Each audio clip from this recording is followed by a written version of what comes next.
do. I appreciate it. He's been good to me.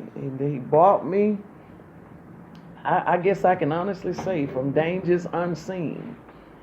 From dangers unseen.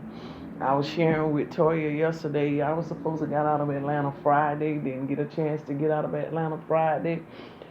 Something happened and ended up not getting out of Atlanta yesterday. Yesterday when I got ready to leave from Atlanta, we actually started departing.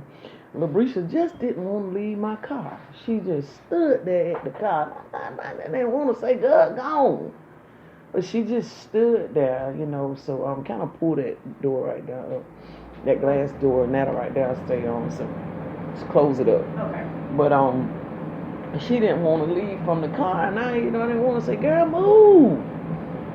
So I didn't know what was going on, but I had this feeling. It was in my gut.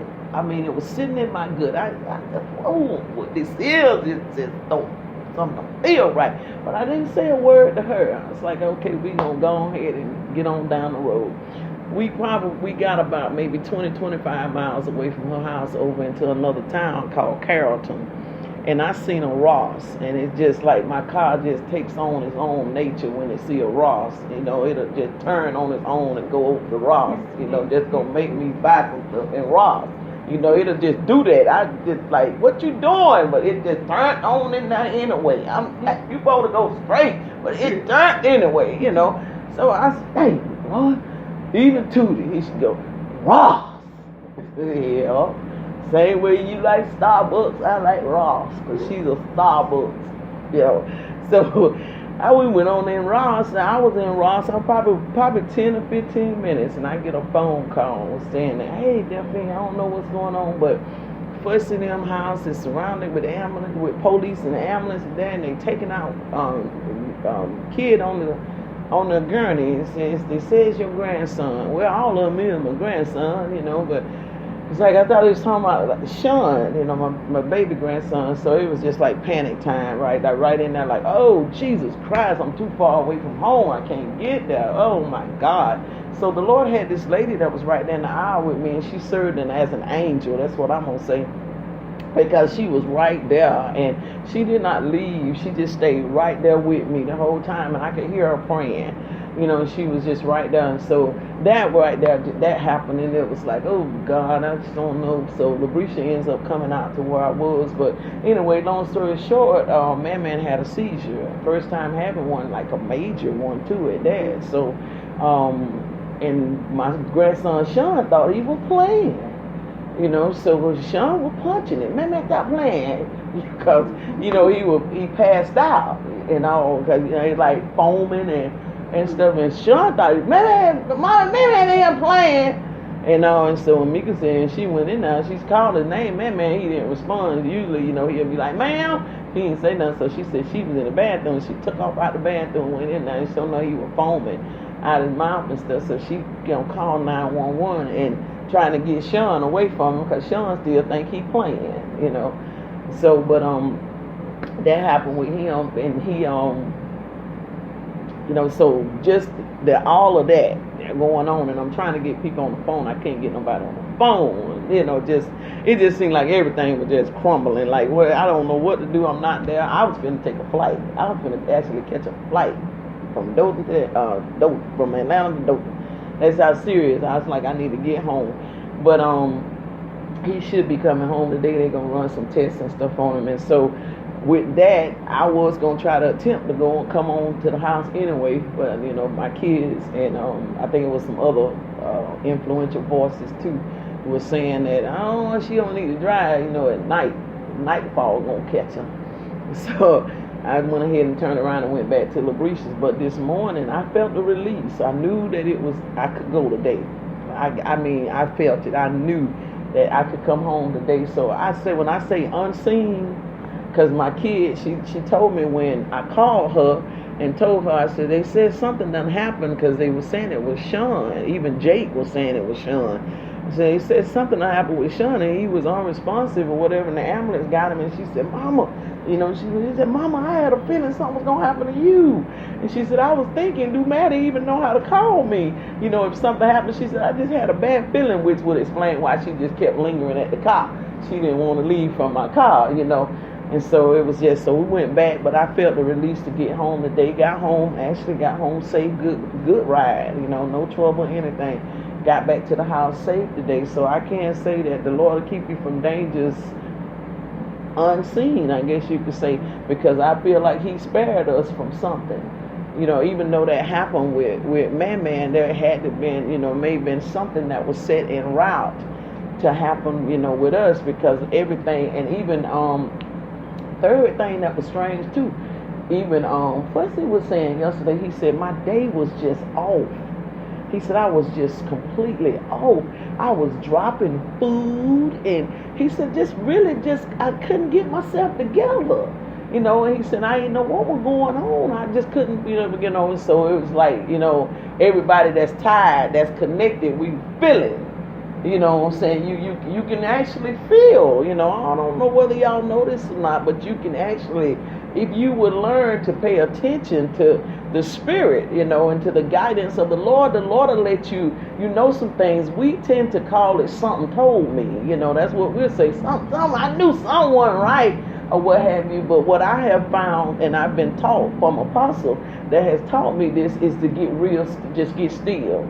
Because it was last week, she and I both were in a place. When I tell you, she and I both were in a place, we both knew something was brewing. I'm talking about she in Texas, I'm in Alabama, and we both knew something. And both of us was like, stop, drop, and roll, quit everything, don't move.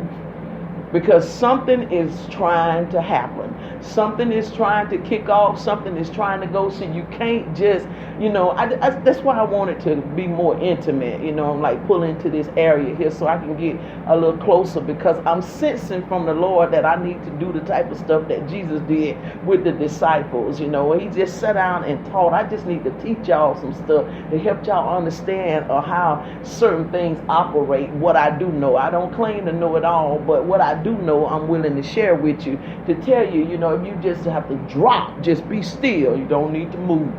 Just be still. You know, be still. Cover everybody that you know, just cover them in the blood of Jesus and ask the Lord to dispatch his angels. And one of the things that I make sure I do is I say, Lord, I cancel any assignments of the enemy, and all contracts that he has placed upon our lives, they be null and void. Because you have to understand, there are assignments and then there are contracts. Assignments and then there are contracts that be placed. An assignment is something that may just come out, you know, just spur of the moment, let's let this right here happen, because you find yourself in an opportune position for it to happen. So, you know, say for instance, I'll give y'all a natural example. You tell your child to go to IGA, but the hard-headed rascal go to grocery outlet. That's a position for an assignment to take place, because an assignment is something that can come out of a spur of the moment. It could be something that we position ourselves in a wrong place, so it caused or it allowed something to happen. The enemy was able to capitalize on that moment. So that's the assignment. So I say cancel assignments and cause contracts to be null and void. A contract, we all know, because we sign them when we get money from banks or whatever the case. It's contract. It's a signed deal, and that contract is what is extended for a certain period of time. So he has contracts that he places against our lives as well. There is a contract placed on our life from the moment of conception. It's a contract on your life. From the moment of conception, there is a contract. An assignment is something that you can put yourself in a position in order for something to happen. Wrong place, wrong time. That's what we call it. It just happened to be in the wrong place at the wrong time. You know, and got shot. Or whatever. See, that's an assignment. That's an assignment. But a contract is placed on our lives from the moment of conception. From the very moment. I'm going to show y'all what I'm talking about.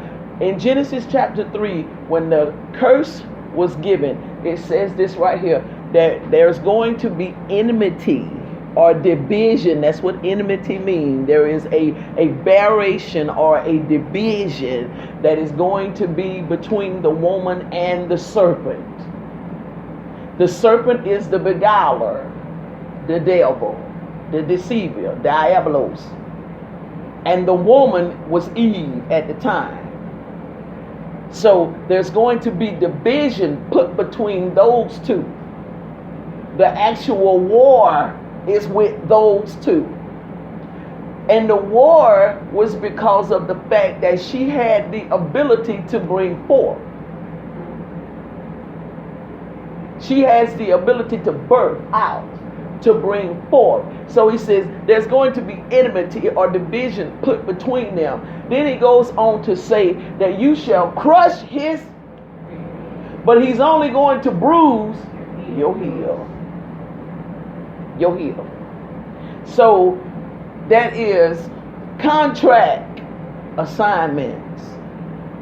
The contract assignment is placed on us at the moment of conception, because he wants to destroy my life, not in the middle of my life, not even at the end. He'll take the middle and the end, but he want to get it.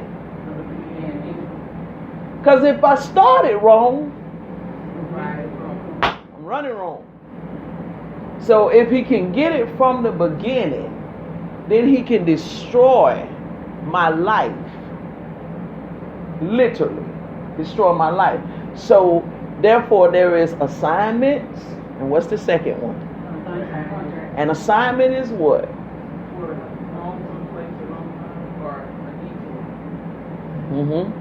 And a contract is what?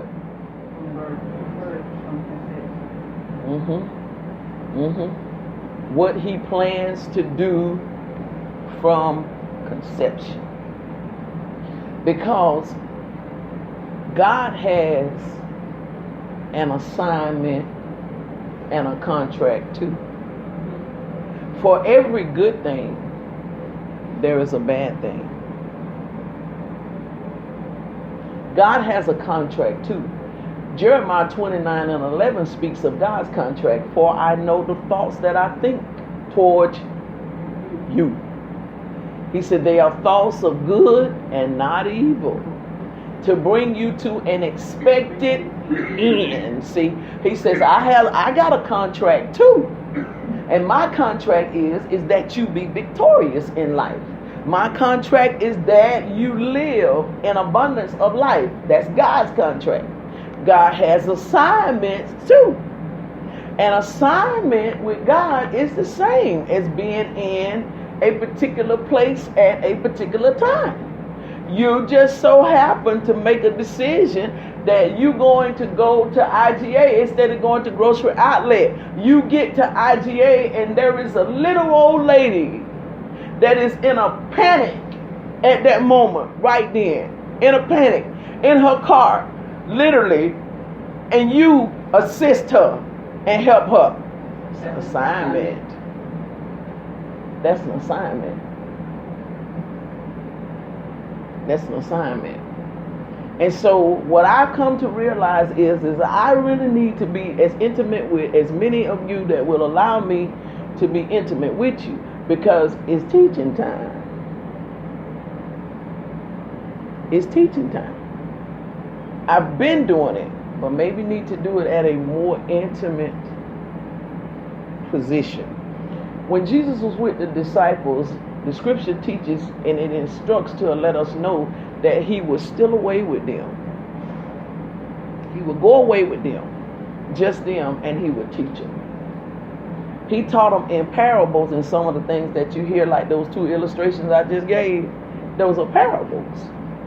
So some things will come in parables by way of helping the mind to understand, because that's what a parable is. A parable is a traveling down, it's like a patch on a situation to help you get to where you need to be. It gives the natural mind the understanding until you can swallow it in the spirit.